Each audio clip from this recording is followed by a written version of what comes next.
قرآن مجید میں ہے ان اللہ لا یستحی من الحق، کہ اللہ تعالیٰ حق بات بیان کرنے سے حیا نہیں کرتے۔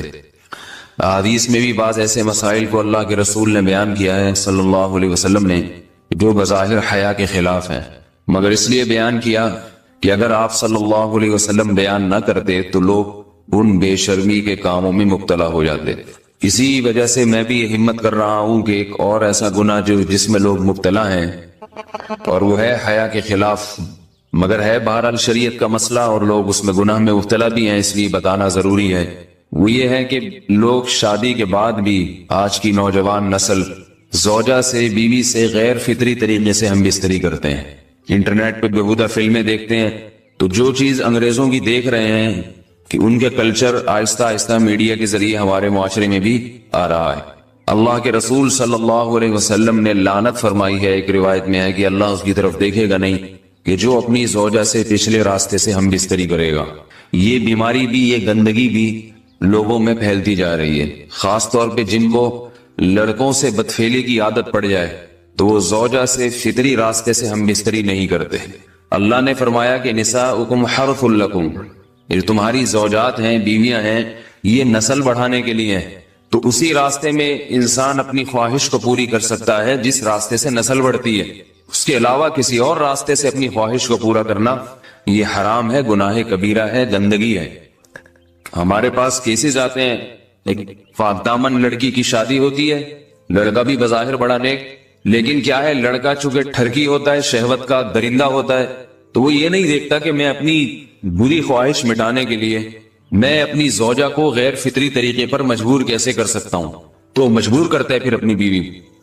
اس میں جو عورتیں زیادہ پاک دامن نہیں ہو، نیک نہ ہو، یا ان کو یہ ڈر ہو کہ طلاق ہو گئی تو ہم کہاں جائیں گے، وہ پھر اپنے شوہر کے ساتھ اسی غیر فطری طریقے پر آمادہ ہو جاتی ہیں، اور اس کا عذاب اور اس کا وبال یہ ہوتا ہے کہ کچھ دنوں میں ان کو بھی اسی کی لت پڑ جاتی ہے۔ انسان جب بھی کوئی غیر فطری راستہ اختیار کرتا ہے، آخرت کا عذاب تو بعد میں، دنیا کا عذاب یہ آتا ہے کہ پھر اس کو لذت فطرت میں آتی نہیں ہے، اور جو راستہ اللہ نے رکھا اس میں اس کو لذت نہیں آئے گی، پھر وہ گندگی میں ہی گھسنے کی کوشش کرے گا، اس کی بھی فطرت خراب ہو جاتی ہے، اور جس کے ساتھ یہ بدفعلی کی جائے اس کی بھی فطرت خراب ہو جاتی ہے، وہ بھی پھر کسی کے قابل نہیں رہتے۔ تو اپنے جان پر رحم کرنا چاہیے۔ ہم انسان ہیں، ہم درندے نہیں ہیں، ہم گھوڑے نہیں ہیں، ہم گدھے نہیں ہیں، ہم جانور نہیں ہیں، ہم انگریز نہیں ہیں۔ انگریز نے تو حیا اور شرم کی تمام حدود کو توڑ دیا ہے، وہ تو درندے بن چکے ہیں۔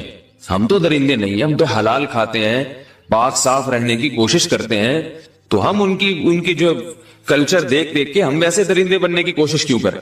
تو یہ بہت بڑا وبال ہے، بہت بڑی برائی ہے جو ہمارے معاشرے میں آہستہ آہستہ جڑ پکڑتی جا رہی ہے، اور اس سے بیماریاں بھی پھیلتی ہیں۔ غیر فطری طریقہ ہے، بیماریاں بھی پھیلتی۔ ایسے کیسز آتے ہیں کہ جناب وہ مرد مجبور کر رہا ہے بیوی کو، اور وہ بیوی جو ہے ساتھ نہیں دیتی تو پھر اس کو طلاق کی دھمکیاں دیتے ہیں، ایسے کیسز بھی آتے ہیں۔ اور یہ بھی آتا ہے کہ مرد جب اپنی بیوی کو غیر فطری طریقے پر مجبور کرتا ہے، بیوی آمادہ نہیں ہوتی، تو مرد پھر یہ دھمکی دیتا ہے کہ بھائی میری خواہش تو تم سے پوری ہوتی نہیں ہے، پھر میں دوسروں کے پاس جاؤں گا۔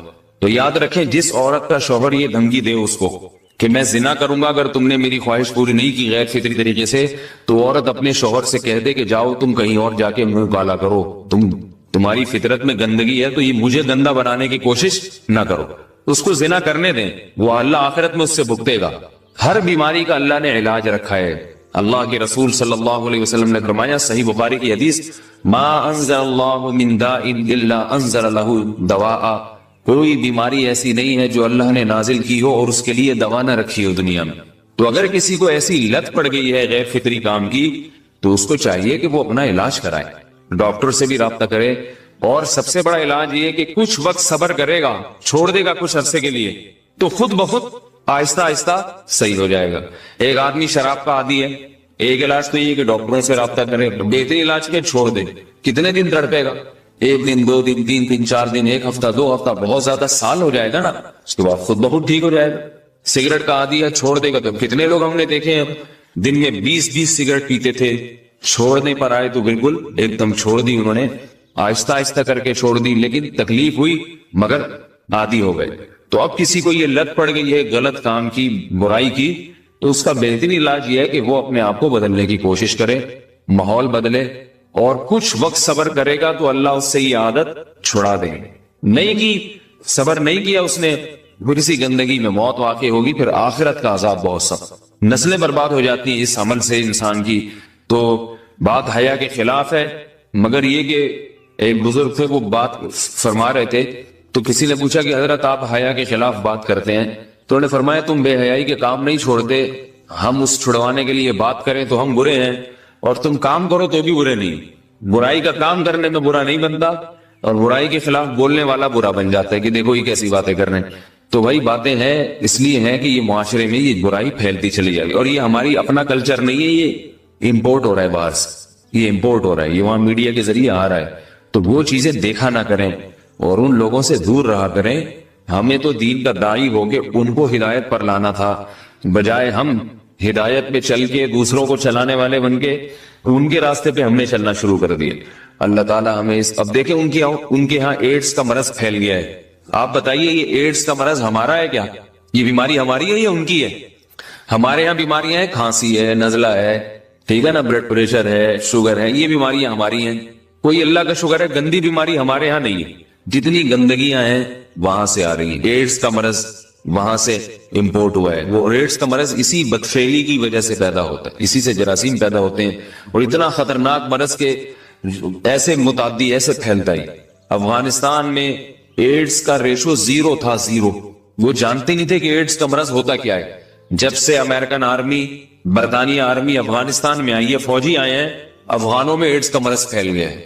انہوں نے وہاں بدفعلیاں شروع کر دی ہیں. تو وہ تو حالانکہ ان کے لیے زنا کتنا سستا ہے، کتنا سستا ہے نا ان کے لیے زنا، پھر بھی وہ لڑکوں کی طرف مائل ہوتے ہیں. تو اتنی گندگی، ایسا گندا جب انسان بن جائے پھر اللہ اس کے وجود کو برقرار نہیں رکھتے، اور رکھتے ہیں تو پھر آخرت میں سزا دینے کے لیے اپنے آپ کو ان گندگیوں سے بچانا چاہیے، حلال پہ اکتفا کرنا چاہیے. اللہ تعالی ہمیں حلال پہ قناعت کی توفیق عطا فرمائے اور پاکیزہ لوگوں میں ہمارا شمار فرمائے. اگر شادی شدہ عورت 40 دن میں بھی ایک دفعہ، اچھا بھائی دیکھو یہ حیا کے خلاف مسائل جو ہے نا یہ اس چینل پہ نہ پوچھا کرو. مرد پر لازم ہے کہ کم سے کم 4 مہینے میں بیوی سے ایک دفعہ وہ لازمی ہم بستری کرے. تو اگر وہ 4 مہینے میں ایک دفعہ بھی نہیں کرتا تو پھر جو ہے وہ دیانتاً ذمہ دار ہوگا. اس بات کا خطرہ ہے کہ وہ گناہ گار ہو، کیونکہ حضرت عمر رضی اللہ تعالیٰ عنہ نے قانون بنایا تھا کہ 4 مہینے سے زیادہ کوئی بیوی سے دور نہ رہے. تو کم سے کم اتنا ہے لازمی. تو اس سے زیادہ بھی اگر کوئی مرد بیوی کے قریب نہیں آ رہا تو پھر وہ ظالم کہلائے گا شریعت کی نظر. حج کے دوران باقی ہر عورت اور ہر مرد کے حالات مختلف ہوتے ہیں. بعض عورتوں میں خواہش زیادہ ہوتی ہے، بعض میں کم ہوتی ہے. یہ نیچرل ہے، اس کا کوئی اس سے تعلق نہیں ہے کہ عورت کوئی بری ہے. بعض دفعہ عورت میں یہ خواہش نفس بہت زیادہ ہوتی ہے، اس کی ریکوائرمنٹ بہت زیادہ ہوتی ہے، تو لوگ پھر مرد اس بیوی کو برا سمجھنا شروع کر دیتے ہیں، حالانکہ اس کا برائی اور اچھائی سے تعلق نہیں ہے. جیسے مردوں میں صحت کے لحاظ سے اور ان کے جو مینٹل ہیلتھ ہے اس کے لحاظ سے مردوں میں فرق ہوتا ہے، کسی میں خواہش بہت زیادہ ہوتی ہے، کسی میں کم ہوتی ہے. تو اس طرح خواتین میں بھی ہوتی ہے. بہت سی پاک دامن عورتیں ہوتی ہیں لیکن ان میں ڈیزائرز بہت زیادہ ہوتی ہے. تو یہ سب کی الگ الگ اللہ نے فطرت بنائی ہے. تو میاں بیوی اس کو ایک دوسرے کو بہتر سمجھ سکتے ہیں کہ کس کی کیا ڈیزائرز ہیں. بہرحال اگر مرد میں عورت کی ڈیزائرز پوری کرنے کی طاقت نہیں ہے، عورت میں بہت زیادہ ڈیزائرز ہیں، مرد میں کم ہے، تو ایسی صورت میں عورت پھر مرد سے طلاق مانگ سکتی ہے کہ بھئی میں سیٹسفائی نہیں ہو پا رہی ہوں اور میری ریکوائرمنٹ زیادہ ہے. تو مرد اگر طلاق دے دے تو اچھی بات ہے، نہیں دے تو پھر عورت کو چاہیے اسی کے ساتھ گزارا کرے. ہاں اگر 4 مہینے تک بھی مرد بیوی کے پاس نہیں آتا ہے تو پھر مرد پر لازم ہے کہ عورت کے مطالبے پر اس کو وہ چھوڑ دے، کیونکہ پھر تو جوان عورت کو بہرحال گناہ کا خطرہ ہے. جسمانی تعلق نہ رہنے سے نکاح پر اثر. لاہور سے کسی نے پوچھا اگر میاں بیوی کا آپس میں کوئی جسمانی تعلق نہ ہو تو کیا نکاح پہ کوئی فرق پڑے گا؟ نہیں، اس سے کوئی فرق نہیں پڑتا. جب تک شوہر طلاق نہیں دے گا نکاح ختم نہیں ہوگا. یا اگر شوہر جان بوجھ کر بیوی کا حق ہی ادا نہیں کرتا اور 4 مہینے سے زیادہ اس سے ریلیشن قائم نہیں کرتا اور بیوی بھی جوان ہے، اس کو گناہ کا خطرہ ہے، تو پھر وہ عدالت میں کیس کر سکتی ہے اور پھر اس کا ایک پروسیس ہے، کس طرح سے نکاح ختم ہوگا تو اس پروسیس کو فالو کر سکتی ہے. تو خلاصہ یہ کہ شوہر گناہ گار تو ہوگا کہ اس میں طاقت بھی ہے اور بیوی بھی جوان ہے، تو وہ کیوں اس کا حق ادا نہیں کر رہا، لیکن نکاح خود بخود ختم نہیں ہو جاتا. بیوی بچوں سے کتنا عرصہ دور رہ سکتے ہیں؟ بندہ کام کی وجہ سے 2 سال ملک سے باہر رہتا ہے، کوشش کے باوجود چھٹی نہیں ملتی. کیا اتنی دیر بیوی بچوں سے دور رہنا جائز ہے؟ نامعلوم. بھائی دیکھیں، ایک تو ہے حضرت عمر رضی اللہ تعالیٰ عنہ کا مشہور واقعہ ہے کہ آپ نے کچھ خواتین سے پوچھا تھا کہ عورت کتنا صبر کر سکتی ہے مرد کے بغیر، تو بعض صحابیات نے بتایا کہ 4 مہینے. تو حضرت عمر نے قانون بنایا کہ جو مجاہدین محاذ جنگ پہ لڑ رہے ہیں 4 مہینے سے زیادہ دور اپنی بیویوں سے نہیں رہ سکتے. تو اس اصول کا تقاضا یہ ہے کہ وہ زمانہ بھی پاک دامنی کا زمانہ تھا، نیک لوگ تھے، تو اصول یہی ہے کہ 4 مہینے انتہا ہے عورت کے صبر کی. تو ایک نارمل عورت کے لیے اس سے زیادہ صبر کرنا مشکل ہوتا ہے، تو اس لیے بہتر یہی ہے، قانون یہی ہے کہ 4 مہینے سے زیادہ دور نہیں رہنا چاہیے. اور قرآن نے بھی یہ حکم دیا ہے کہ اگر کوئی قسم اٹھا لے کہ بیوی کے پاس نہیں جائے گا، قسم اٹھا لے، ایسا ہی نہیں بلکہ قسم اٹھا کے، تو پھر 4 مہینے میں طلاق واقع ہو جاتی ہے. بعض فقہا کے نزدیک عورت کو طلاق کا اختیار ہو جاتا ہے عدالت کے ذریعے، بعض کے نزدیک ہو جاتی ہے طلاق. تو اس سے بھی پتہ چلتا ہے، قرآن سے بھی اشارہ ملتا ہے کہ 4 مہینے جو ہے یہ ایک انتہائی مدت ہے ایک نارمل عورت کے لیے. تو اس زمانے میں تو اس کی اہمیت اور زیادہ بڑھ گئی ہے. وجہ اس کی ہے کہ بے حیائی، موبائل، انٹرنیٹ پر بیہودہ چیزیں، یہ سب چیزیں انسان کی شہوت کو بڑھاتی ہیں، مرد کی بھی اور عورت کی بھی. تو اس لیے بھائی میں تو آپ کو مشورہ نہیں دے سکتا کہ آپ 2-2 سال بیوی سے دور رہیں. میں بدگمان نہیں ہو رہا، بہت سے لوگ 4-4 سال دور رہتے ہیں، ان کی بیویاں بھی پاک دامنی کے ساتھ زندگی گزارتی ہیں، خود بھی بڑے نیک شریف بن کے زندگی گزارتے ہیں. بہت سے ایسے لوگ الحمدللہ ہمارے معاشرے میں ہیں. لیکن بہرحال اس کلچر کو، اس رواج کو فروغ نہیں دیا جا سکتا، اس کو اپریشیٹ نہیں کیا جا سکتا شریعت کے لحاظ سے بھی، عقل کے لحاظ سے بھی. 2 سال تک مرد کے لیے صبر کرنا کتنا مشکل کام ہے. وہ کھا بھی رہا ہے انڈے پراٹھے اور جناب کھانا پینا اسی سٹائل میں چل رہا ہے، یا تو روزے رکھ کے اپنے آپ کو آدھا کر دیا اس نے. تو سوال عورت کے ساتھ مرد کا بھی تو ہے نا. مرد نے تو قوت اور شہوت اللہ نے اور بھی زیادہ رکھی ہے، تو وہ کیسے صبر کرے گا؟ مرد کی جو قوت برداشت ہے وہ فقہا نے اور اطباء نے بیان کی 1 مہینہ ہے. تو 2 سال تک بیوی سے دور ہیں. میں پھر بھی بتا دوں، میں بدگمان نہیں ہو رہا کہ جو دور ہیں آپ ان کے بارے میں برا سوچنا شروع کر دیں، لیکن بہرحال یہ اپنے آپ کو فتنوں میں ڈالنے کے مترادف ہے. اس لیے ایسی جاب نہ کریں. 2-2 سال تک بیوی سے دور ہیں، یا تو بیوی کو ساتھ لے کر جائیں یا بیوی کے ساتھ ہی رہیں. کہیں ادھر ہی کم پیسوں میں انسان گزارا کر لے بیوی بچوں کے ساتھ، یہ زیادہ اچھا ہے. زیادہ پیسوں کی لالچ میں بیوی بچوں سے دور رہنا. باقی بیوی آپ کی راضی ہے اس جاب پہ، یا آپ کے پاس کوئی آلٹرنیٹ ہے ہی نہیں، آپ جاب چھوڑ کے آئیں گے تو آپ کو لالے پڑ جائیں گے کھانے پینے کے، تو ایک مجبوری ہے. مجبوری کے حکام الگ ہوتے ہیں، لیکن نارملی اس کی بہرحال ترغیب نہیں دی جا سکتی. دیکھیں قرآن مجید میں اللہ نے ارشاد فرمایا نا، یوم یفر المرء من اخیہ وامہ وابیہ وصاحبتہ وبنیہ. قیامت کے دن کی ہولناکیوں کو اللہ نے بیان کیا کہ انسان اپنے باپ سے دور بھاگے گا، بیٹے سے دور بھاگے گا، بھائی سے دور بھاگے گا. جہاں بیوی کا تذکرہ آیا تو یہ نہیں کہا کہ بیوی سے دور بھاگے گا، بلکہ فرمایا اس سے دور بھاگے گا جو اس کے ساتھ رہا کرتی تھی، یعنی صاحب کہتے ہیں ساتھ رہنے والے کو، صاحبہ سے دور بھاگے گا. تو اس سے پتہ چلتا ہے کہ قرآن میں اللہ نے بیوی کو جو ڈیفائن کیا ہے نا، اس کی جو صفت بیان کی ہے وہ یہ کہ جو آپ کے ساتھ رہتی ہے. تو جب شادی ہو گئی تو سمجھو بیوی پلترو کی طرح چپک گئی ہے آپ کے ساتھ، جہاں جاؤ گے آپ کے ساتھ جائے گی. تو قرآن سے بھی اشارہ ملتا ہے کہ بیوی سے ساتھ رہنے کی چیز ہے. اب آپ 2-2 سال، پھر ایک دفعہ تھوڑی ہوتا ہے کہ 2 سال کے لیے چلے گا 2 سال بعد واپس آئے. جو باہر جاب کرتے ہیں وہ تو پھر آئے 1 مہینے بعد پھر 2 سال کے لیے چلے گا. ان کی تو ساری جوانی باہر ہی گزر جاتی ہے. تو اس لیے مجھے یہ بہرحال سمجھ میں نہیں آتا ہے، شریعت کی روح سے یہ پسندیدہ کام نہیں ہے. بہت سخت مجبوری ہے تو ایک الگ بات ہے، لیکن اچھا کام نہیں ہے. غربت میں انسان بیوی بچوں کے ساتھ گزارا کر لے، یہ زیادہ بہتر ہے اس دولت سے جس میں انسان بیوی بچوں سے ہی دور ہو. کیا کرنا ہے ایسی دولت کا کہ آپ اپنے بیوی بچوں سے گھر بار سے دور ہیں؟ انسان جو شریف آدمی، عزت دار آدمی، اس کو تو گھر میں سکون ملتا ہے بھائی. عورت کا شوہر کے بغیر سسرال میں رہنا. اگر شوہر کام کے لیے گھر سے دور ہو، بیوی سسرال میں شوہر کے بغیر رہتی ہو، پردے کا کوئی لحاظ نہیں ہے، اس صورت میں بیوی کے لیے کیا حکم ہے؟ شوہر کے ساتھ رہے یا سسرال میں؟ اگر شوہر ساتھ نہیں رکھتا بلکہ اپنے گھر والوں کے ساتھ رہنے پر مجبور کرے تو بیوی کیا کرے؟ طارق صاحب اسلام آباد سے. دیکھیں شوہر اگر جاب کے لیے گیا ہے 8-8 مہینے 1-1 سال بعد گھر آتا ہے، تو اصل مسئلہ تو یہ ہے کہ جہاں شوہر رہے گا بیوی وہیں رہے گی. شوہر کو چاہیے کہیں بھی گیا ہے اتنے لمبے سفر کے لیے تو بیوی کو ساتھ لے کے جائے. اس پر میں کئی بار دلائل دے چکا ہوں، قرآن سے بھی حدیث سے بھی. ان دلائل کو میں ریپیٹ نہیں کروں گا. اس میں شوہر کو بھی فائدہ ہے، بیوی کا بھی فائدہ ہے. گناہ سے دونوں بچیں گے، فتنے کا اندیشہ کم ہوگا. اتنے عرصے اس دور میں بیوی سے دور رہنے میں انسان میں خطرہ ہوتا ہے کہ گناہ میں مبتلا نہ ہو جائے. اور پھر بیوی کے ساتھ ایک نوعیت کی ظلم اور زیادتی بھی ہے کہ آپ 8-8 9-9 مہینے اس کو چھوڑ کے چلے جاتے ہیں، تو یہ یعنی اس کی بیچاری کی بھی تو جوانی ساری برباد ہو جاتی ہے، پوری شوہر کے بغیر جوانی گزرتی ہے. تو اس لیے اصل حکم تو یہی ہے، شوہر جہاں رہے گا بیوی اس کے ساتھ رہے گی. لیکن بعض غریب لوگ ہوتے ہیں، ان کے پاس وسائل نہیں ہوتے، سعودی عرب میں مزدوری کی جاب کر رہا ہے، وہ بیوی کو ساتھ رکھ نہیں سکتا. اگر رکھے گا تو خرچے اتنے بڑھ جائیں گے کہ وہ کمائے گا کیا پھر. بعض لوگ مجبور ہوتے ہیں، دبئی میں رہ رہے ہیں، کہہ رہے فلیٹوں کا کرایہ اتنا ہے، بیوی کو یہاں رکھا تو بھائی ہم بچے گا ہی کچھ نہیں ہمارے لیے. تو ایسی شدید مجبوری میں پھر میاں بیوی کمپرومائز کر سکتے ہیں, بھائی میں مجبور ہوں, کمانے کے لیے جا رہا ہوں, تمہیں بھی پتا ہے میں اگر یہاں رہوں گا تو وہی کھانے کے لالے پڑیں گے, تم ہی مجھے تنگ کرو گی پھر. تو ایسی صورت میں پھر بیوی سسرال میں رہے یا میکے میں رہے, تو اصول تو یہ ہے کہ جہاں شوہر چاہتا ہے وہاں رہے. اصولی بات تو یہ ہے, کیونکہ جب رخصت ہو کے آ گئی ہے وہ سسرال کی امانت ہے نا. ہر آدمی چاہتا ہے کہ بھئی میری بیوی میرے والدین کے ساتھ رہے, یہی ہمارا کلچر ہے, اور شریعت میں اس کے ناجائز ہونے کی کوئی دلیل بھی نہیں ہے. اور میاں بیوی کے بہت سے معاملات عرف متعین کرتا ہے, تو ہمارے عرف میں یہی ہوتا ہے کہ بیوی پھر سسرال میں رہتی ہے, رخصت ہو کے آ گئی ہے وہ. تو اس میں اصل حکم تو یہی ہے کہ شوہر جہاں چاہ رہا ہے وہاں رہے. اگر شوہر چاہ رہا ہے کہ میرے ماں باپ کے ساتھ رہو, تو پھر عورت کو جائز چیزوں میں شوہر کی اطاعت اس پر لازم ہے. اس کو چاہیے کہ وہ شوہر کے وہاں رہے جہاں اس کے ماں باپ ہیں.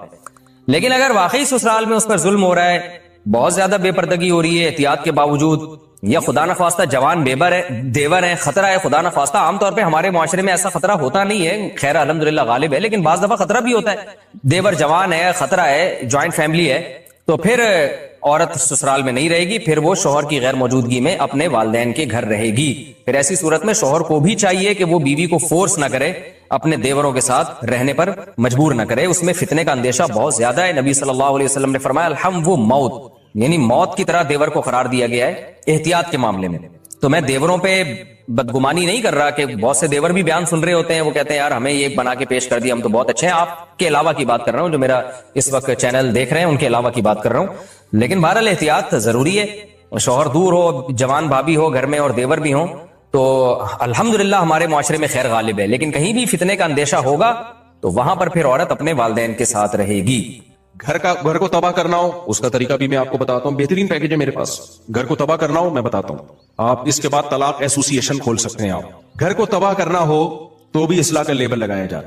اور سالی کے غیر ضروری تعلقات. میری بڑی بہن کے شوہر بیرون ملک میں ہیں, تقریباً 3-4 سال ہو گئے ہیں. ان کا کوئی بھی کام ہوتا ہے تو میرے شوہر سے کرواتی ہے, یعنی میری بڑی بہن کے شوہر, یعنی ان کی بہن ان کے شوہر سے جو بھی کام ہو گھر داری کا وہ کرواتی ہے. کبھی خود بھی ان کے ساتھ چلی جاتی ہیں. پہلے میں نے کچھ نہیں کہا, لیکن بعد میں مجھے کھٹکا ہوا تو میں نے اس سے منع کر دیا. لیکن اس کے باوجود یہ سلسلہ جاری رہا. کئی دفعہ میری شوہر سے لڑائی بھی ہوئی اس بارے میں, مگر وہ بولتے ہیں کہ ہمارا دل صاف ہے. اب میں بہت پریشان ہو گئی, مجھے کیا کرنا چاہیے؟ آپ نے غلطی کی ہے. کتنا بھی دل صاف ہو, سالی نامحرم ہے, بھابھی نامحرم ہے, ان کے ساتھ بے تکلف ہونا, ہا ہا ہو ہی گپیں لگانا, ان کے ساتھ شاپنگ کے لیے بازار میں جانا حرام ہے, ناجائز ہے. اسلام نے پابندی لگائی ہے. اس بحث میں اسلام آپ کو پڑھنے کی اجازت ہی نہیں دیتا کہ آپ کی نیت کیا ہے. یہ غیر مسلموں کے مسائل ہیں. وہ لوگ کیا کرتے ہیں, ایکچولی ہمارا دل صاف ہے اور ایکچولی کچھ نہیں ہوتا, یہ تو بھابھی تو بہن کی طرح ہوتی ہے اور سالی تو آدھی گھر والی ہوتی ہے وغیرہ وغیرہ.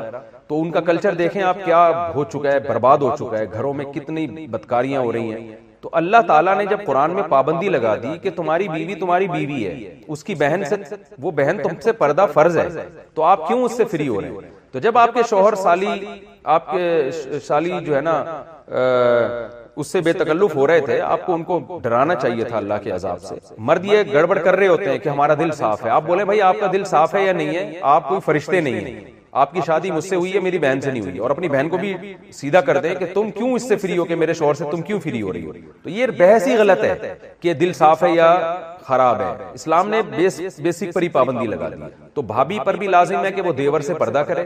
الحمدللہ میں نعمت کے طور پہ بیان کر رہا ہوں, شو مارنے کے لیے نہیں. میں اس لیے بیان کر رہا ہوں کہ لوگ کہتے ہیں کہ یہ آج کل ممکن ہی نہیں ہے جوائنٹ فیملی میں پردہ. تو ہم 4 بھائی ہم گھر میں اکٹھے رہتے تھے. ہمارے والد صاحب کا گھر تھا, 200 گز کا گھر تھا, کوئی یہ بھی نہیں کہ 1000 گز کا کوئی بنگلہ ہو. 200 گز کے گھر میں ہم 4 بھائی اور چاروں کی زوجات بھی رہتی تھی. اللہ کا شکر ہے ہم نے کبھی ہماری بھابھی ہمارے سامنے نہیں آ کے بیٹھی. ہم رہے ہیں, کئی سال اکٹھے رہے ہیں. بھابھی ہم سے پردہ کرتی تھی, میری زوجہ میرے بھائیوں سے پردہ کرتی ہیں. حالانکہ ہم سب بھائی بے تکلف ہیں, لیکن ایسا الحمدللہ نہیں ہوتا تھا, اب بھی نہیں ہوتا کہ بیٹھے ہوئے اور جناب فری ہو رہے ہیں, بھابھی سامنے آ کے بیٹھ گئی اور گپے مار رہے ہیں. ہمیں تو حیرانگی ہوتی ہے یہ گھروں میں کیا ماحول چل رہا ہے, کیا بےہودگی والا ماحول ہے. تو بالکل غلط ہے. اس کو ٹھیک ہے, میں نہیں کہہ رہا کہ سارے غلط ہیں. کوئی بھابھی دیور سے بے تکلف ہو رہی ہے تو اس کی نیت خراب ہے. میں نیتوں پہ ڈاکے نہیں ڈال رہا, نہ میں شبہ کر رہا ہوں. اسلام نے ایک ضابطہ اصول بیان کر دیا ہے کہ نامحرم از نامحرم.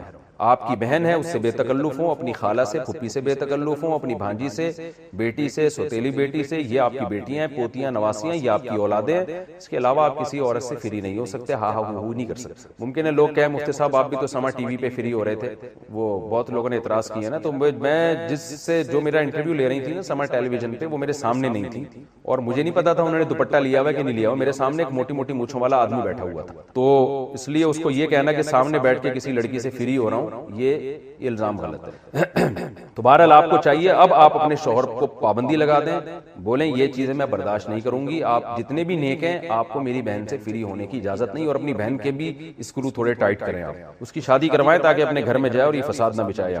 کیا شادی شدہ یا کنواری سالی سے اگر ریلیشن ہو جائے تو اس سے نکاح ٹوٹ جاتا ہے؟ دیکھو سالی سے ریلیشن حرام ہے، بہت بڑا جرم ہے.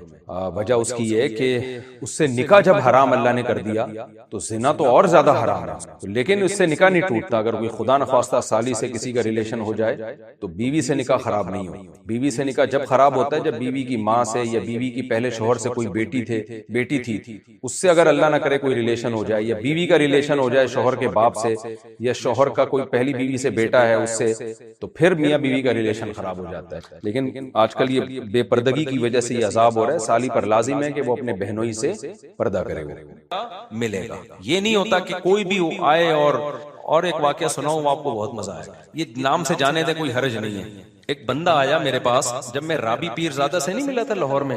رابی پیرزادہ نام ہے نا، رابعہ پیرزادہ، وہ جو ایکٹر تھیں پہلے پھر توبہ کر لی انہوں نے، دیندار بن گئی. لاہور میں میری ملاقات ہوئی. میں جب آیا تو عثمان نے مجھے بتایا کہ ایک بندہ ملنا چاہ رہا ہے آپ سے. اچھا بندے کے میرا شکل کا مذاق اڑانا مقصد نہیں ہے اس کا، لیکن بات ہی ایسی ہو گئی. بندہ بلیک اتنا کہ شاید اندھیرے میں نظر نہ آئے. بات اس نے ایسی کی نا، اب دیکھو باریک، نہ ایجوکیشن، کچھ بھی نہیں. اچھا اب کیا ہوا ہے کہ بھائی ہم سے تو اچھا ہی ہوگا، ہماری اعمال کے لحاظ سے ہم سے اچھا ہی ہوگا، میرا مذاق اڑانا مقصد ہوگا. وہ ملنا چاہ رہا ہے، میں ایک دفعہ مل لیا، پھر دوبارہ پر عثمان نے بتایا کہ میں نے کہا اس سے پوچھو اس کو کام کیا ہے، کیوں بار بار مل رہے ہیں. کہتے ہیں وہ یہ کہہ رہے ہیں کہ میں رابی پیرزادہ کے لیے میرا نکاح کا پیغام آپ کے میری وہاں شادی کر. میں نے کہا بھائی اس کو بولو مجھے نہیں پتا وہ میرڈ ہے ان میرڈ ہے، ہو سکتا ہے میرڈ ہو، مجھے تو اس کی تحقیق نہیں ہے. دوسری بات یہ کہ میرا اتنا ظرف نہیں ہے کہ میں آپ کا پیغام، میں نے کہا کوئی ڈیزائننگ آپس میں نے کہا آپ کو کھول کے دوبارہ جوڑنا پڑے گا. ریپیئرنگ سے آپ اس کے قابل نہیں بنو گے. ریپیئرنگ سے نہیں، ریپیئرنگ بھی ہوگی نا، آپ بیوٹی پارلر میں کتنی بھی ریپیئرنگ تیزاب سے نہا لو آپ. تو میں نے کہا بھائی آپ کو نا اس کو بتاؤ کھول کے دوبارہ جوڑنا پڑے گا. اور جو عام مشینیں ہوتی ہیں کھل کے جڑ جاتی ہیں، انسان ایک دفعہ کھل گیا نا جڑتا نہیں. ریپیئرنگ والا میں نے کہا حساب کتاب نہیں، تیزاب سے نہا لو شاید کچھ. تو میں نے کہا یار کچھ جوڑ کی بات کر رہے ہو یار، کچھ بیچارہ تھا بھی غریب. مقصد مذاق اڑانا نہیں ہے کسی کا. اور آپ کو کیا پتا میں کس کی بات کر رہا ہوں، غیبت بھی نہیں ہے، کسی کو کیا پتا. قصہ بھی اس وقت کا ہے جب میں وہاں ملاقات کر کے آیا تھا. تو اب وہ کہے کہ یار دیکھو رابی پیرزادہ میں اتنا تکبر ہے، میں بھی تو مسلمان ہوں، میں نے پیغام بھیجا. تو یہ بات صحیح ہوگی؟ بھائی اسلام نے کہا ہے کہ جہاں بھی نکاح ہو لڑکا لڑکی کے جوڑ کا ہونا چاہیے، تبھی زندگی اچھی اور کامیاب گزرتی، ورنہ گزرتی نہیں ہے. تو اب یہ جو میں نے بتایا نا طلاق یافتہ خاتون نے گاڑی روک کے شکریہ ادا کیا، وجہ کیا ہے کہ ان کو ان کے اسٹینڈرڈ کا رشتہ مل گیا، تبھی شکریہ ادا کیا، خوش زندگی گزر گئی. ورنہ وہ کہتی مجھے پھنسوا دیا دوسری کے چکر میں، یہ کہتی نا. تو ایسی بہت ساری خواتین ہیں.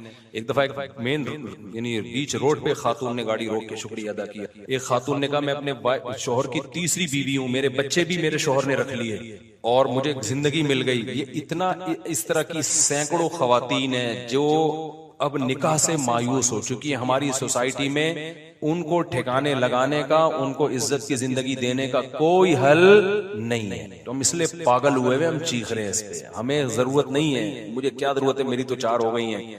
پہلے تو لوگ کہتے شاید اپنی کے چکر میں ہیں. تو ہمیں کیا ضرورت ہے یار، ہم تو دکھڑا رو رہے ہیں. ہم مردوں کو عیاشی پہ نہیں ڈال رہے ہیں، ہم چاہ رہے ہیں کہ عورت کو عزت کے ساتھ گھر میں ٹھکانہ ملے. ہاں تو یہ میرا پہلے بھی فلسفہ تھا. تو میں لوگوں کو بتاتا تھا، لوگوں کو مانتے ہی نہیں تھے، بس یہی کہ عیاشی عیاشی. پھر میں نے کہا ان لوگوں کو سمجھانے سے بات، میں نے کہا ہاں عیاشی کر رہا ہوں. پھر لوگ آتے تھے نا کیوں کر رہے ہو شادی مجھ سے، میں نے کہا عیاشی کا دل کرے. کیا مطلب آپ مولوی ہو عیاشی کر رہے ہو؟ میں نے کہا اپنے خرچے پہ کر رہا ہوں نا، بھیک مانگ آپ کے خرچے پہ کر رہا ہوں، میرے دل چاہ رہا ہے عیاشی کرنے. تو حرام عیاشی تھوڑی حلال ہے. تو آپ کا کیا مسئلہ ہے؟ تو جب یہ کہتا تھا نا پھر چپ ہو جاتے تھے. پھر کیا ہو جاتے تھے؟ پھر میں لوگوں کو میں کہتا یار میں اگر نہاری کھاتا ہوں اپنے خرچے پہ آپ کو اس پہ اعتراض نہیں ہے, میں اگر برگر کھا رہا ہوں آپ کو اس کے تو میں ایک اور شادی کر رہا ہوں تو آپ کو اس پہ کیوں اعتراض ہے؟ تو ایسے فضول باتیں ہیں. تو اس لیے لوگوں کو زیادہ ڈیٹیل میں جانے کی ضرورت نہیں ہے. آپ کر رہے ہو نا, لوگ اعتراض کر رہے ہیں ٹھرکی ہے عیاشی ہے, کہ بھائی ہے ہم تو ہے بھائی, ہمیں تو شوق ہے عیاشی کرنے. تو اگر کوئی حرام ہے تو بتاؤ, پھر ہم نہیں کریں گے. اگر حلال ہے تو بھائی ہمیں تو اللہ نے کیا کہا, اللہ میاں نے دنیا کی نعمتوں میں سب سے بڑی نعمت تو بیوی کو قرار دیا ہے. اور قرآن نے کیا کہا ہے, زُيِّنَ لِلنَّاسِ حُبُّ الشَّهَوَاتِ مِنَ النِّسَاءِ, اللہ نے مردوں کی نظر میں جو دنیا میں سب سے اٹریکٹیو چیز بنائی ہے نا, وہ برگر نہیں بنایا, وہ پیزا نہیں بنایا, وہ لڈو نہیں بنایا, وہ جلیبی نہیں ہے, وہ گاڑیاں نہیں ہیں, وہ بنگلے نہیں ہیں. اللہ نے مرد کے لیے, یہ حضرت بھی بوڑھے ہیں لیکن خوش ہو رہے ہیں بہت زیادہ, لگ رہا ہے جوان ہے ماشاءاللہ, حضرت بے ادبی معاف. تو اللہ میاں نے جو سب سے زیادہ اٹریکٹیو چیز قرآن کے مطابق مرد کے لیے بنایا ہے, وہ کس کو بنایا ہے؟ عورت کو بنایا ہے. ہاں اس کو ذلیل مت کرو کہ ٹیشو پیپر کی طرح استعمال کرو, اس کی ذمہ داری لو, اس کو عزت کے ساتھ بیوی بنا کے گھر لے کر آؤ, اس کے بچوں کی کفالت کرو, اس کے باپ کو اپنا باپ بناؤ, اس کی ماں کو اپنی ماں بناؤ. فادر ان لا, مدر ان لا, برادر ان لا اور سسٹر ان لا, یہ سارے ان لاز آ جاتے ہیں نا جہیز میں. کیا خیال ہے, گرل فرینڈ سے کچھ بھی نہیں آتا, ہمیں جہیز بھی یہی ملا ہے. وہ والا جہیز تو ہمیں وہ ملا بھی نہیں. سالے ہیں میرے ماشاءاللہ ہول سیل کے حساب سے, سب کو رسپیکٹ دینی پڑتی ہے. سسرز ہیں, ساسز ہیں, ٹھیک ہے نا. تو اللہ میاں نے کہا تو بھائی اگر لوگ تنگ کیا کریں نا, بولے ہاں بھائی ہم کیا کر رہے ہیں, ہم عیاشی کر رہے ہیں, جاؤ ایسے کی تیسے. تو میں یہ کہہ رہا تھا قرآن میں اللہ نے کیا کہا, حب الشہوات من النساء, سب سے زیادہ اٹریکٹیو ہم نے تمہارے لیے کس کو بنایا ہے؟ عورت کو. تو وہ ناجائز بھی ہے, وہ جائز بھی ہے. ناجائز عذاب ہے اور جائز کیا ہے؟ برکت ہے, رحمت ہے. ابراہیم علیہ السلام اللہ کے خلیل, انہوں نے نکاح کیا. ابھی میں نے بیان میں حضرت موسیٰ کا تذکرہ کیا نا, اللہ کو کتنے محبوب تھے موسیٰ کلیم اللہ. میں نے بتایا نا بیان میں, بار بار اللہ پروناؤن کی جگہ موسیٰ کا نام لے رہے ہیں, لمبی لمبی باتیں کر رہے ہیں. موسیٰ علیہ السلام کو جب مدین گئے تو وہ جو لڑکی آئی, اس کے والد نے ایک دفعہ آفر کی کہ میں ان 2 بیٹیوں میں سے ایک کا آپ سے نکاح کرنا چاہتا ہوں, 10 سال بکریاں چرانی پڑیں گی. حضرت موسیٰ نے کہا کہ ابے بھائی 10 سال بکریاں چراؤ پھر ایک عدد بھی, میں دنیا سے مجھے بالکل بھی لگاؤ نہیں, مجھے نہیں, یا عیاشی, میں ایسے ہی زندگی گزاروں گا, اللہ اللہ کروں گا نہ. موسیٰ علیہ السلام نے فوراً کیا, ذالک بینی و بینک, ہاتھ بڑھائیں, میرا آپ کے ساتھ ایگریمنٹ کیا ہے, مجھے بیوی چاہیے, 10 سال بکریاں چرانے پر کیا ہوں میں راضی. فوراً قبول کر لیا. اس لیے علامہ ابن کثیر نے لکھا کہ اتنی بڑی فضیلت ہے نا نکاح کہ کلیم اللہ نے 10 سال مہر میں بکریاں چرائی ہیں, اتنی بڑی فضیلت ہے. اور اس کے بعد بھی موسیٰ علیہ السلام نے نکاح کیے ہیں. بائبل میں ہے کہ 4 بیویاں موسیٰ علیہ السلام کی تھیں, تو کلیم اللہ کتنی شادیاں کر رہے ہیں؟ 4 شادیاں کر رہے ہیں. تو مجھے اور آپ کو کیا تکلف کی پھر ضرورت ہے بھائی, ہم کو ان سے زیادہ نیک ہیں کیا؟ اور سب سے بڑی بات تو ہمارے پیغمبر کو تو دنیا سے رغبت ہی نہیں تھی. 24 گھنٹے میں ایک دفعہ بمشکل کھانا کھاتے تھے آپ کا گھر دیکھو کیسا تھا, جس بستر پہ سوتے تھے کوئی گدا نہیں تھا. حضرت عمر ایک دفعہ آپ کے گھر گئے تو کھجور کی چٹائی کے نشانات جسم پہ پڑے ہوئے ہیں. حضرت عمر کہتے ہیں میری آنکھوں سے آنسو نکل گئے, دیکھا ایک پیالہ پڑا ہوا ہے, اسی میں پینا بھی ہے, اسی میں کھانا بھی ہے, کوئی برتنوں کا ڈنر سیٹ گھر میں موجود نہیں تھا. 40 دن گھر میں چولہا جلنے کی نوبت ہی نہیں آتی. کیوں؟ اس لیے کوئی ایسی چیز ہی نہیں تھی جس کو پکائیں. کھجور پانی پہ 40 دن گزارا ہو رہا ہے. یہ تو دنیا میں آپ نے رکھی ہے. ایک دفعہ آپ کے پاس بکریوں کا ریوڑ آیا ہدیے میں, سارا اسی وقت صدقہ کر دیا. بھوک سے حالت بعض دفعہ یہ ہو جاتی کہ آپ گھر سے نکلتے, یہ حالت ہو جاتی بھوک سے. بیویاں کتنی رکھی ہوئی ہیں ایٹ اے ٹائم؟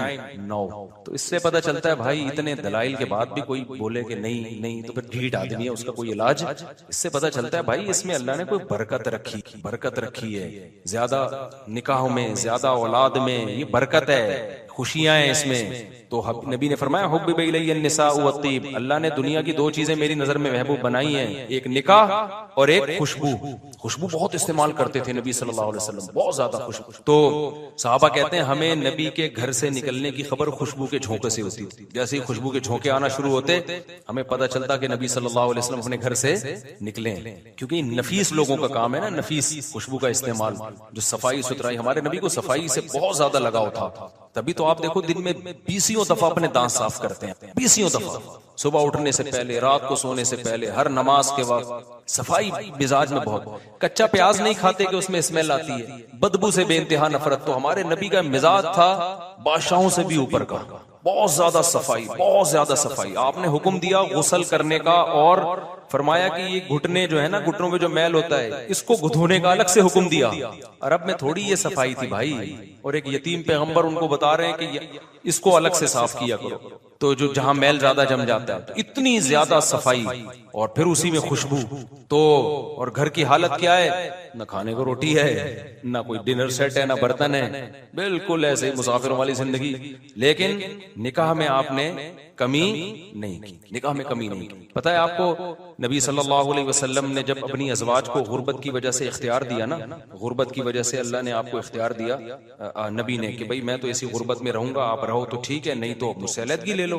تو نبی کی ازواج نے آپ صلی اللہ علیہ وسلم کو ترجیح دی کہ ہم اسی غربت میں آپ کے ساتھ گزارا کرنے کے لیے تیار ہیں، ہمیں طلاق نہیں چاہیے۔ تو اللہ نے اس کا صلہ یہ دیا کہ نبی پہ پابندی لگا دی مزید نکاح کرنے پر، کہ جو آپ کی 9 بیویاں ہیں انہوں نے اتنی قربانی دی، اسی غربت میں قربانی دی ہے، اور اب آپ کے ساتھ رہنے پر یہ آمادہ ہیں۔ گھر میں کھانے کو روٹی نہیں ہے، لیکن انہوں نے کہا کہ ہمیں نبی کا ساتھ چاہیے، تو اللہ نے پابندی لگائی، لا یحل لک النساء من بعد، اے نبی اب آپ کے لیے مزید نکاح کی اجازت، اب ان پہ سوگن نہیں آ سکتی۔ جب انہوں نے قربانی دی ہے تو اللہ بھی کہہ رہا ہے۔ آگے اللہ نے کیا پھر حدیث سے یہ بات ثابت ہے کہ اللہ نے یہ پابندی نبی سے اٹھائی، مگر نبی نے نکاح کیا نہیں۔ اس کے بعد اللہ نے پابندی اٹھا دی۔ جب اللہ نے پابندی اٹھائی نا، تو حضرت عائشہ نے فرمایا، ما ارا ربک الا یسارع فی ہواک، یا رسول اللہ میں تو دیکھتا ہوں آپ کا رب آپ کی خواہشات کا بڑا خیال کرتا ہے، اس نے آپ کو مزید شادیوں کی دوبارہ اجازت دے دی ہے۔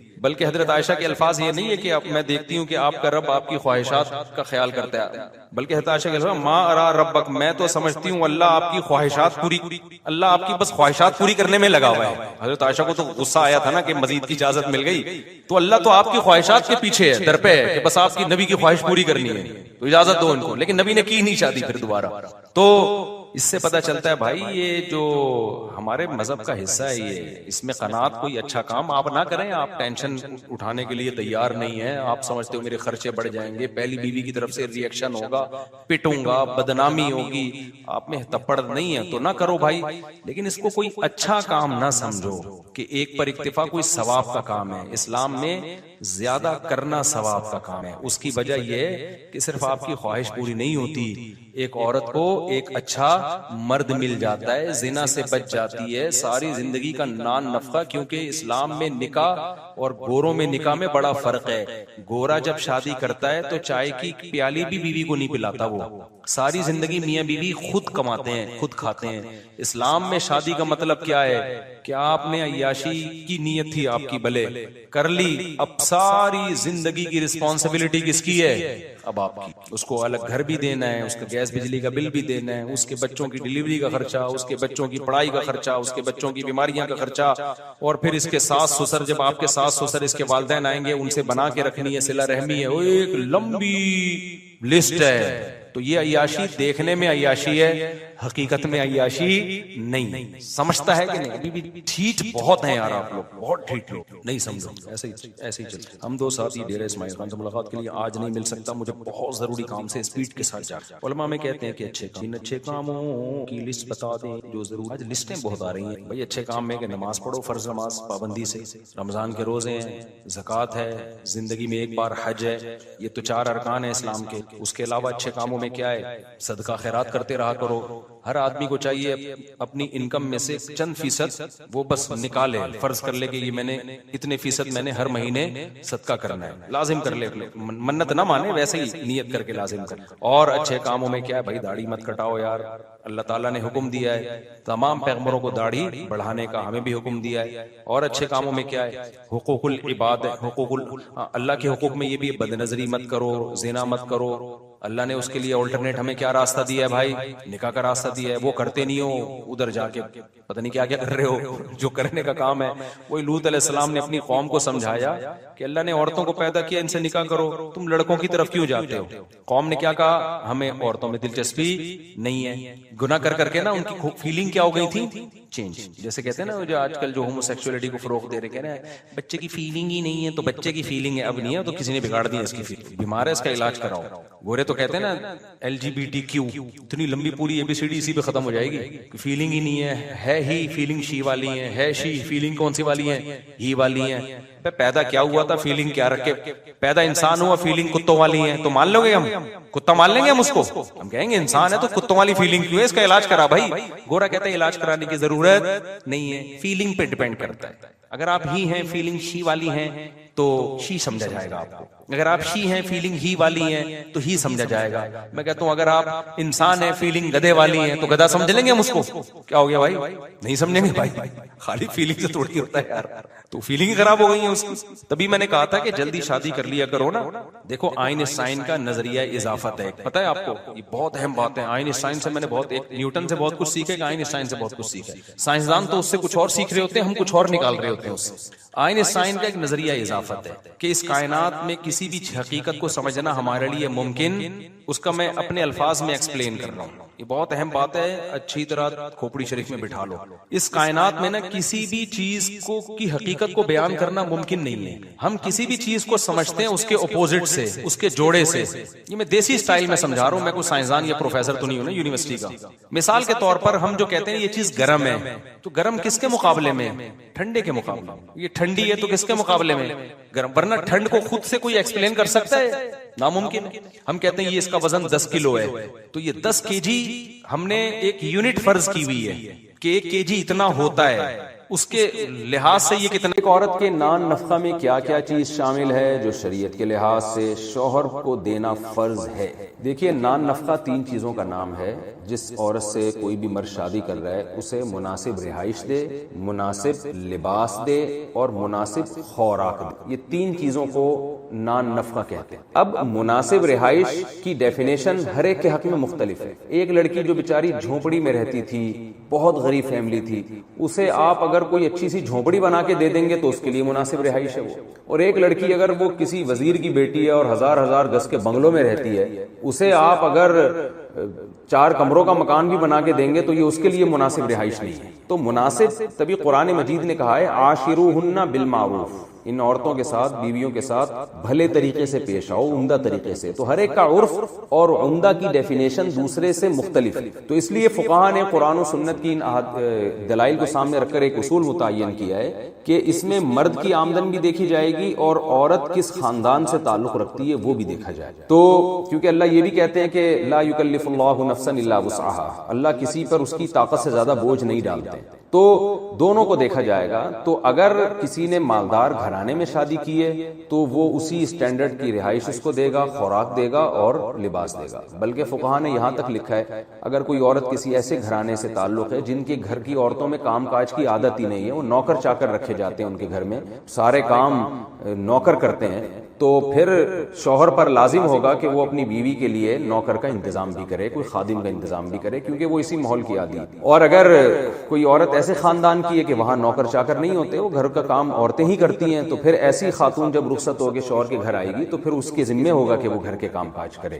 شوہر پر لازم نہیں ہوگا کہ اس کے لیے کوئی الگ سے کسی خدمت گزار کا انتظام کرے. تو یہی لباس کا بھی ہے, یہی خوراک کا بھی ہے, یہی مسئلہ کہ اسٹینڈرڈ دیکھا جائے گا. البتہ کوانٹٹی کتنی ہوگی اس میں, تو کوانٹٹی میں یہ نہیں ہے کہ 100 جوڑے بنا کے دے, یہ تو یعنی اس کی تو کوئی انتہائی نہیں ہے. یہ جیسے بعض خواتین ہر روزانہ ان کو ہر تقریب میں نیا جوڑا چاہیے, تو اگر کسی خاتون کے ہاں یہ رواج ہے کہ ہر تقریب میں نیا جوڑا پہنتی ہے تو مرد پر یہ پھر بھی لازم نہیں ہے. وہ کر دے تو اچھی بات ہے لیکن یہ لازم نہیں ہے. یعنی جو کپڑے کا اسٹینڈرڈ تو دیکھا جائے گا کہ کس اسٹینڈرڈ کا جوڑا اس کو دینا ہے, لیکن کوانٹٹی تو ضرورت, کوانٹٹی میں یہ دیکھا جائے گا کہ ضرورت کتنے جوڑوں کی, تو وہ بھی عرف متعین کرے گا کہ کتنے جوڑے. یہ جو کیونکہ آج کل خواتین کے تو خرچے اتنے ہو گئے ہیں کہ اس کو تو کوئی حد ہی نہیں ہے, وہ تو بڑھاتے چلے جائیں, مرد پاگل ہو جاتا ہے. تو اسٹینڈرڈ دیکھا جائے گا کس خاندان سے آئی ہے, اور اس میں مرد کی آمدن بھی دیکھی جائے گی کہ وہ یعنی افورڈ بھی کر سکتا ہے کہ نہیں. اگر وہ کر ہی نہیں سکتا تو اس کو تھوڑی ہم زبردستی مکلف بنائیں گے. تو اگر وہ کر سکتا ہے تو پھر اس کو کہا جائے گا کہ آپ اس اسٹینڈرڈ کا اس کو نان نفقہ دیں.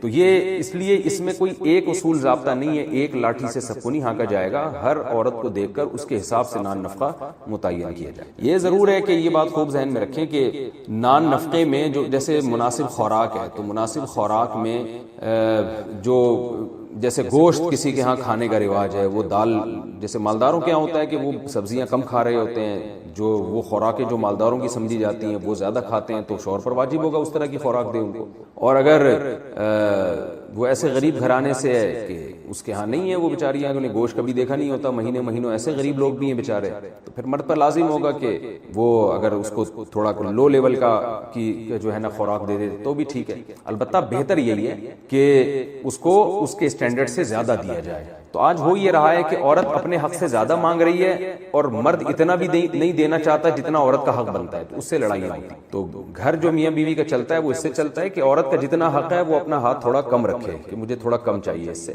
کہ بھئی آپ کی آمدن کم ہے تو آپ میں گزارا کروں گی آپ کے ساتھ. اور شوہر کیا کرے, وہ کوشش کرے کہ بھئی اپنے گھر والوں پہ زیادہ سے زیادہ خرچ کرے. اس طرح معاملہ چلے گا تو حساب سیٹ بیٹھے گا. دوسری بات یہ کہ میں نے دیکھا ہے کہ میجورٹی ہمارے مشرقی کنٹریز میں, خاص طور پہ مسلم ممالک میں, میجورٹی ایسی ہے مردوں کی جو نان نفقے کے معاملے میں عورت کا حق ادا کر رہے ہوتے ہیں.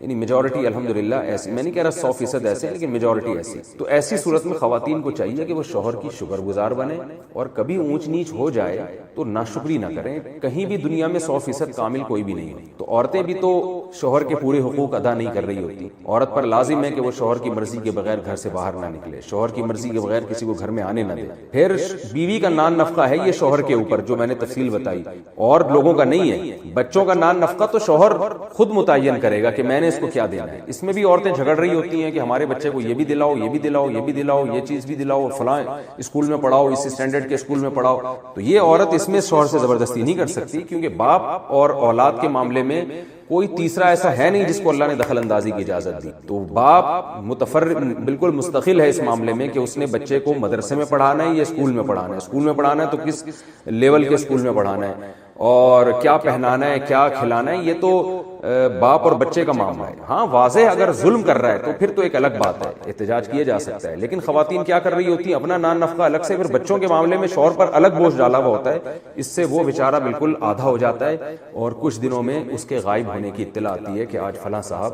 اس دار فانی سے کوچ کر گئے, اور وجہ برین ہیمریج بنی. حالانکہ وہ کوچ کیے نہیں ہوتے, ان کو کوچ کروایا گیا ہوتا ہے باقاعدہ آرڈر پہ, ٹینشن دے دے کے. تو اس طرح بعض خواتین کرتی ہیں جو اس وقت میری ریکارڈنگ نہیں سنتی. اس کا خیال کرنا چاہیے, اللہ سے ڈرنا چاہیے, اس پہ اتنا بوجھ نہیں ڈالنا چاہیے اپنے میاں کے اوپر کہ وہ بیچارہ آدھا ہو جائے. رخصتی سے پہلے بیوی کا نان نفقہ کس پر ہے؟ رخصتی سے پہلے کبھی کبھی میاں بیوی ملتے ہیں, تو کیا اس صورت میں بیوی کا نان نفقہ شوہر پر واجب ہوگا؟ نور محمد سعودی عرب سے. جب میاں بیوی کبھی کبھی ملتے ہیں تو رخصتی سے پہلے تھوڑی, اب تو رخصتی ہو گئی نا.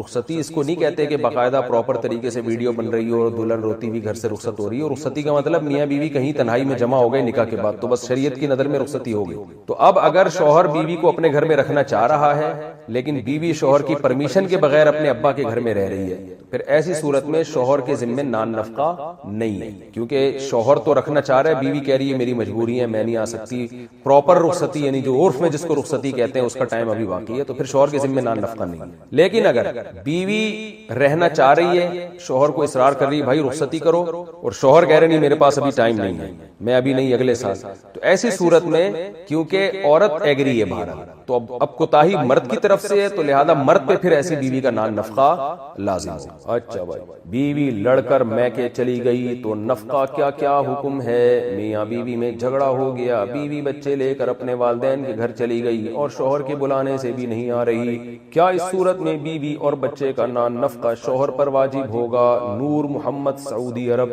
نور محمد نے دوبارہ اسی ٹائپ کا مسئلہ پوچھا ہے. نہیں نور بھائی, واجب نہیں ہوگا, کیونکہ شوہر بلا رہا ہے وہ نہیں آ رہی, تو اس میں عورت کو ہم ناشزہ کہیں گے. ناشزہ کا مطلب جو یعنی کوتاہی اس کی طرف سے. تو ایسی صورت میں شوہر پر جتنے دن بیوی گھر میں رہے گی نان نفقہ واجب نہیں ہے. البتہ بچوں کا نان نفقہ شوہر پہ بہرحال لازم ہے, بشرطے کہ عورت بچوں کو شوہر سے ملنے دے رہی ہو, تو پھر شوہر کے ذمہ نان نفقہ لازم ہے. فرض پورا ہوگا تو پھر مجھے عمرہ کرنے میں بھی مزہ آئے گا، بھئی ایک ذمہ داری پوری ہو گئی۔ تو اللہ نے کہا میرے پر احسان ہوا کہ میرا پہلا سفر جو ملک سے باہر ہوا، وہ ایک اور سفر بھی ہوا تھا، وہ زیادہ ڈیٹیل میں نہیں جاؤں گا میں اس کی، تو جو آفیشلی جو سفر ہوتا ہے نا وہ ہوا میرا، وہ حج کا سفر ہوا۔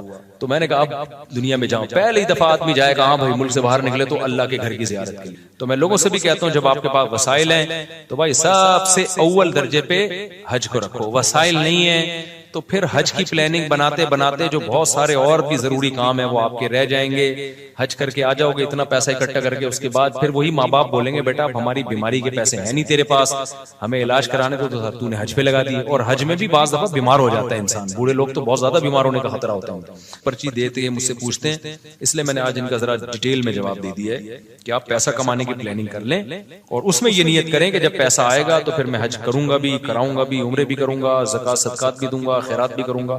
آنے دیں، آنے سے پہلے دکان پکوڑوں کی اور باتیں کروڑوں کی اچھی نہیں لگتی ہیں باتیں۔ آئندہ یہ پرچی میرے پاس نہیں آنی چاہیے ورنہ میں تجھے حج کرا دوں گا، بتا رہا ہوں۔ 1 سال سے پرچی آ رہی ہے میرے پاس۔ مفتی صاحب زلفوں کی شرعی حیثیت بیان کریں۔ بھائی زلفیں رکھنا جائز ہے، بال بڑے رکھنا، دیکھو شریعت میں 3 کیفیتیں، یا تو پوری ٹنڈ کرا کے رکھو، لوگ شعر پڑھیں حسن تیرا اس طرح سالم رہا، سر مڈانے پر بھی تو ظالم رہا۔ بعض لوگ ٹنڈ پہ اچھے چمکتی ہے ٹنڈ کے اوپر۔ دوسری آپشن یہ ہے کہ بال چھوٹے رکھو لیکن چاروں طرف سے برابر۔ یہ جو کہیں سے بال چھوٹے کہیں سے آج کل نئے نئے فیشن آ رہے ہیں بالکل عجیب عجیب قسم کے، یہ صحیح نہیں ہے، نبی صلی اللہ علیہ وسلم نے منع کیا ہے۔ اور تیسرا بڑے بال رکھنے تو پٹے والے بال، سارے بال پیچھے لے جاؤ، یہاں سے جتنے چاہو بڑھاؤ، یہاں تک بھی لا سکتے ہو، یہاں تک بھی لا سکتے ہو، کندھوں تک بھی لا سکتے ہو۔ کندھوں سے نیچے نبی صلی اللہ علیہ وسلم سے ثابت نہیں ہے، جائز وہ بھی ہے کیونکہ ناجائز ہونے کی کوئی دلیل نہیں ہے، جائز یہ بھی ہے کہ کندھوں سے نیچے بھی رکھ سکتے ہو، لیکن اتنے بڑھتے ہی نہیں مردوں کے بال۔ لیکن بہتر علماء کہتے ہیں کندھوں سے نیچے نہ جانے دو، کندھے ہو جائیں تو پھر کاٹ دو۔ تو نبی صلی اللہ علیہ وسلم کے بال یہاں تک پہنچتے تھے، جب کاٹتے تو کانوں کی لو تک آ جاتے، پھر بڑے ہو جاتے۔ مجھے بڑے بالوں میں ایک فائدہ یہ ہے کہ میں عمرہ کرتا ہوں نا، 1 انچ بال کاٹ لیتا ہوں، اس میں 10 عمرے اور ہو سکتے ہیں، سمجھ رہے ہیں نا؟ لوگ کہتے ہیں یہ کیا کاٹے ہیں آپ نے بال، اس میں تو 10 عمرے اور ہو سکتے ہیں۔ تو میں کہتا ہوں بھائی بڑے بال کا ایک بڑا فائدہ ہے۔ تو جو جن کے چھوٹے بال ہوتے ہیں ان کو سر مڈانا پڑتا ہے۔ تو پہلی دفعہ جب ہم نے حج کیا، عمرے کیے، تو سر مڈانے کی سنت زندہ کر لی۔ اب ہم نے کہا چلو اب قصر بھی جائز ہے، قصر کا مطلب بال کٹوانا۔ تو آپ بڑے بال رکھ سکتے ہیں، شریعت میں جائز ہے، جتنے چاہیں بڑے رکھیں، لیکن بہتر یہ ہے کہ کندھوں سے زیادہ نیچے نہ جانے دے تو بھی ٹھیک ہے۔ اچھا آج کل لڑکوں نے بالوں میں چٹیاں بنائی ہوئی ہوتی ہے پیچھے، اس پہ بھی لوگ اعتراض کر رہے ہوتے ہیں چٹیاں بنا کے گھوم رہا ہے، تو یہ بھی جائز ہے۔ فقہاء نے صدیوں پہلے مسئلہ لکھا ہے کہ عورت اگر چٹیا بنا کے غسل کرے گی تو غسل ہو جائے گا، چٹیا کھولنے کی ضرورت نہیں ہے۔ کسی مرد کے بڑے بال ہوں اور اس نے بالوں کو جوڑا بنایا ہوا ہو تو وہ اگر فرض غسل کرے گا تو اس کو وہ جوڑے کو کھولنا پڑے گا۔ تو بنانا جائز تھا تبھی تو علماء نے لکھا نا۔ تو اگر آپ کے بڑے بال ہو گئے ہیں، میرے تو اب رہے نہیں بال، 4 شادیوں کی وجہ سے نا تھوڑے سے رہ گئے، اس عمر میں یہ بھی غنیمت ہے۔ میرے تو جب آپ اگر 10 سال پہلے بال دیکھ لیتے بہت ہی گھنے بال اور یہاں تک پہنچے ہوئے تھے، تو 4 کی وجہ سے نہیں، عمر کا بھی ایک دخل ہوتا ہے اس میں۔ تو جتنے بڑے بال رکھ لو آپ، لیکن بہتر کیا ہے کانوں کی لو تک لاؤ، جب یہاں تک آ جائیں تو پھر کاٹ کے چھوٹے کر دو، اس طرح سے۔ تو ہر جائز کام کرنے کا نہیں ہوتا، آپ کو جو سوٹ اصل میں اللہ تعالیٰ چاہتے ہیں، زینت کو پسند کرتے ہیں۔ حدیث میں آتا ہے ان اللہ جمیل یحب الجمال، اللہ جمیل ہے، جمال کو پسند کرتا ہے۔ تو جو آپ پہ سوٹ کر رہا ہے وہ کام کرو۔ شریعت نے خامخواہ کی پابندیاں نہیں لگائی، جو آپ کو اچھا لگ رہا ہے وہ کام کرو یار، بس دیکھنے میں اچھے لگو آپ۔ آڑے ترچھے بال نہ کاٹ دو کہ یہاں سے وہ جو چوہا نہیں ہوتا کانٹوں والا، بال یوں اٹھے ہوئے ہوتے ہیں اور یہاں سے گنجے ہوئے ہوتے ہیں، یہ سب جائز نہیں ہے۔ تو نارملی جو آپ پہ جو ہلیہ اچھا لگ رہا ہے وہ رکھو بھائی۔ اچھا بھائی مفتی صاحب اگر کیا کہتے ہیں اسلام قبول کرنے سے پہلے ہاتھ یا جسم پر کیا بنایا ہوا ہے، ٹیٹو بنایا ہوا ہو تو اسلام اچھا قبول کرنے کے بعد اس کو کیا مٹانا لازمی ہوتا ہے؟ جی لازمی ہوتا ہے اگر ممکن ہو، اگر ممکن نہیں ہے تو پھر چھوڑ دو۔ یہ ٹیٹو بنوانا حرام ہے، ناجائز ہے۔ نبی صلی اللہ علیہ وسلم کی صحیح حدیث موجود ہے، آپ نے لعنت فرمائی ہے جسم گندوانے پر۔ لیکن اب کر لیا آپ نے کام تو توبہ کر لو، اب توبہ کر لو، اب ہٹوا سکتے تو ہٹا دو، نہیں تو چھوڑ دو اس کو، بس اب جو کام ہونا تھا ہو گیا، ریورس نہیں ہو سکتا۔ میں نے سنا ہے کہ جہاں فرض ادا کرے وہاں سنت نہیں ہو جاتی ہے، بھائی جہاں چاہو سنت پڑھ لو، بہتر ہے اس جگہ سے تھوڑا سا ہٹ جاؤ۔ کیا نکاح کے بعد جتنے دن رخصتی میں تاخیر ہو تو کیا ہر دن گناہ ملتا ہے؟ نہیں ملتا بھائی، آپ کی بیوی ہے۔ ڈراپ شپنگ میں یہی ہوتا ہے، سودا ہو جاتا ہے، ڈیلیوری جو بعض 2 دن بعد ہو رہی ہوتی ہے، 2-3 دن بعد، تو ایسے ہی نکاح میں بیگم آپ کے نام ہو گئی ہے، اب ڈیلیوری آپ اپنی انڈرسٹینڈنگ سے آپ کی جب چاہیں رکھ لیں آپ۔ کیا خیال ہے؟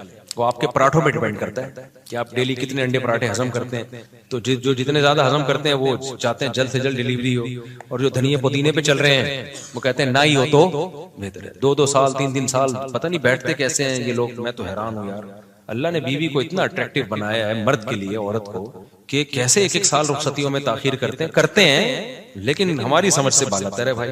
آدمی کا جب ظاہر ایک جگہ نکاح ہو گیا, اس کی بیوی بن گئی, وہ تو اگر مرد کا بچہ ہوگا تو ہر وقت کھوپڑی کہاں جائے گی, ادھر ہی گھومے گی یار. میری بیگم ہے, حلال ہے میرے لیے. تو اب یہ لوگوں کے دلوں کے حالات تو اللہ ہی جانتا ہے. ہائے ہائے ہائے, خوراکیں ٹائٹ کر لو, 4 شادیاں بھی سمجھ میں آ جائیں گی, اسلام بھی سمجھ میں آ جائے گا, اور جلدی رخصتی جو شریعت نے حکم دیا وہ بھی سمجھ میں آ جائے گا. خوراک کٹ کے چھوڑ دو تو سب چیزیں سمجھ میں آ جائیں. اب دیکھو میں ایک جگہ بیٹھا ہوا, میں نے 4 شادیوں میں بیان کیا, بوڑھے میاں آئے, بہت بحث کی مجھ سے, انہوں نے اتنی بحث کی نا کہ چپ ہی نہیں ہو رہے تھے.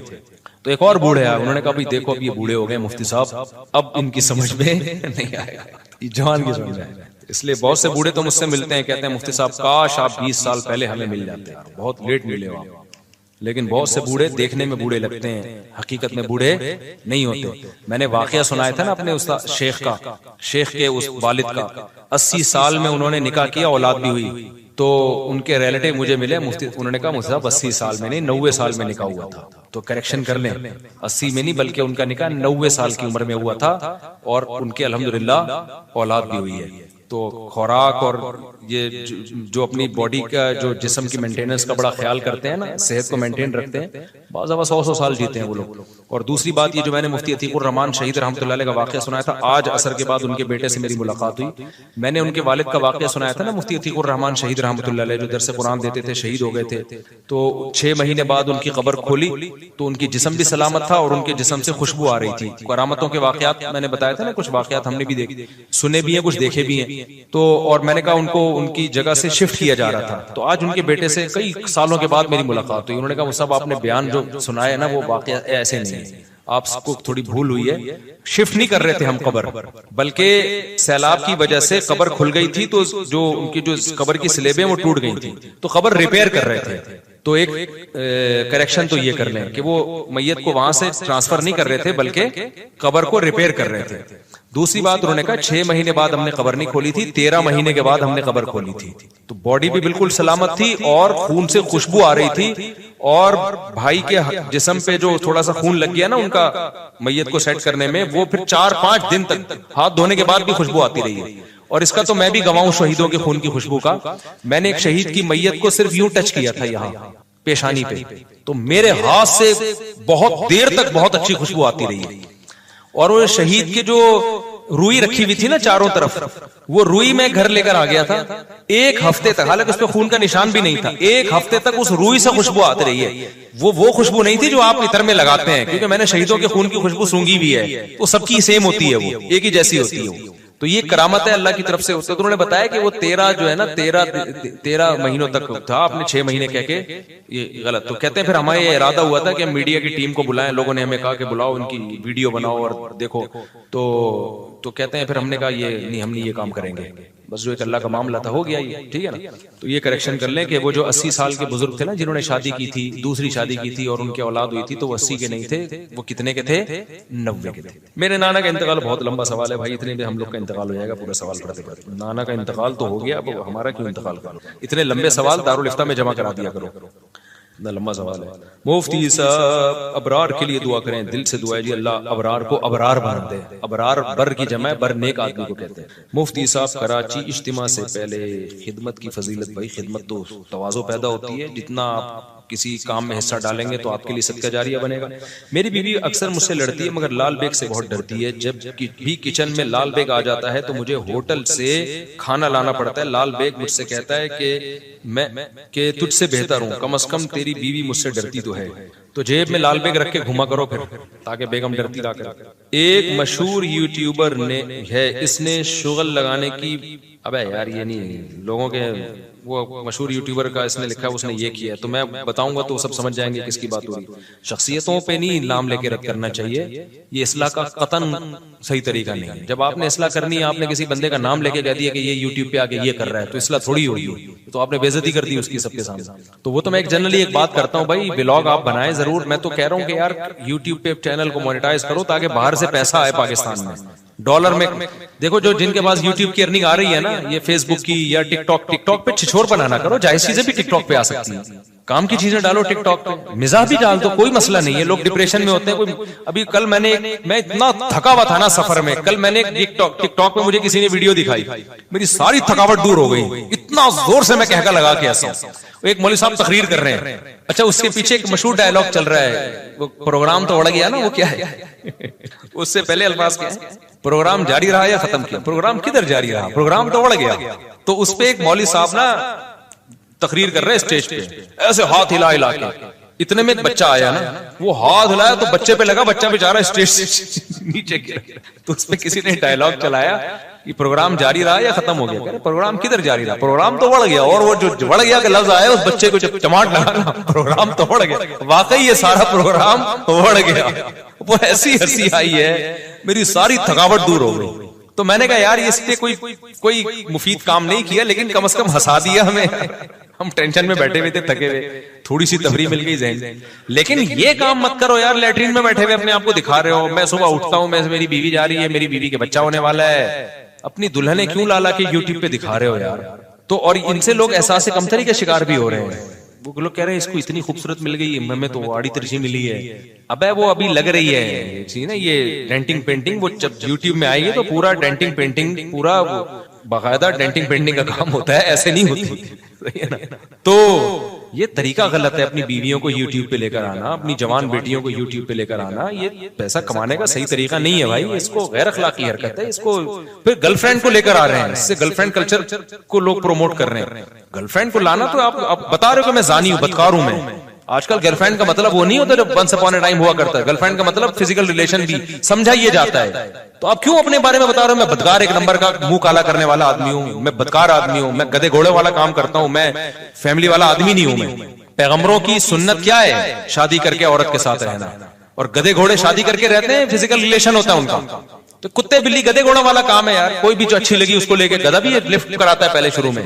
تو اب گرل فرینڈ کو لا رہے ہیں یوٹیوب پہ ولاگنگ میں, تو آپ بتا رہے ہو دنیا کو کہ میں گدے گھوڑے والا کام کرتا ہوں, کتے بلیوں والی میری زندگی ہے. تو آپ جو ہے اگر اپنی شادی کا ولاگ بھی ڈال رہے ہیں تو تہذیب کے دائرے میں ڈال دو.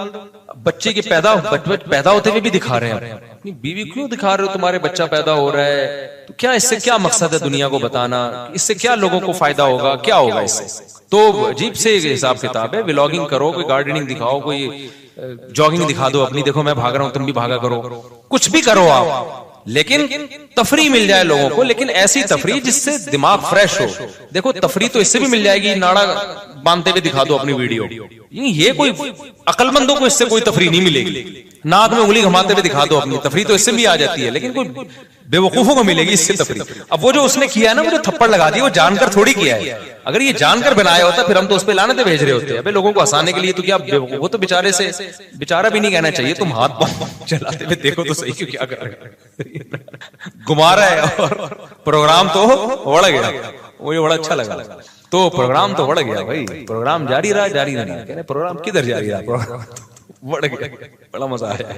اچھا بھائی, تو اس لیے پیسہ کمانے کے جو ڈالر میں کماؤ, اس سے فائدہ یہ ہوگا کہ جب آپ کو اطلاع ملے گی نا ڈالر مہنگا ہو گیا ہے, تو آپ کی صحت پہ اس سے کوئی فرق نہیں پڑے, کیونکہ آپ کی ارننگ سوشل میڈیا سے آ رہی ہوگی, ڈالر میں آ رہی ہوگی, تو آپ کی صحت پہ فرق نہیں. تو پاکستانیوں کے پاس نا سب کچھ ختم ہو گیا میرے بھائی, ابھی یہی ایک بچا ہے, on line business, e commerce کی طرف آؤ, ادھر سے چیز خرید کے اس کو پہناؤ. دنیا, یہ انٹرنیٹ نے نا دنیا کو گلوبل ولیج بنا دیا ہے, یہ ہمارے فائدے میں گیا. آپ کو پتا ہے گوروں کو اس سے اتنا فائدہ نہیں ہے جتنا ہم کو فائدہ ہے. ہمیں سے اگر ہم سیکھ لیں گے, وجہ اس کی ہے کہ جب آپ ایک گلوبل, پہلے تاجر کو جانا پڑتا تھا امریکہ, اب آن لائن امریکہ اور پاکستان کا فرق ختم. میں گیا ہوں ایسے ملکوں میں, انتہائی غریب لوگ, ایک دن بھی اسکول نہیں پڑھے, کروڑوں روپے کما رہے ہیں. کیسے؟ کہہ رہے ہیں آن لائن بزنس, انگلش بھی نہیں آتی ان کو, کہتے ہیں انٹرنیٹ پہ ہم نے ٹوٹی پھوٹی سیکھ لی. آن لائن اتنا انہوں نے کر کے نا چھوٹی موٹی چیزیں بیچنا شروع کی. گوروں کو یہاں سے لوگ دیسی گھی بھیج رہے ہیں گوروں کے پاس, سلاجید بھیج رہے ہیں گوروں کے پاس, گورے بھی آرگینک چیزوں پہ آ رہے ہیں. اب ایک آدمی سلاجید کی دکان کھول کے بیٹھا ہوا ہے, دیسی کتنے بھیج دے گا ڈبے یار وہ. اگر آپ آن لائن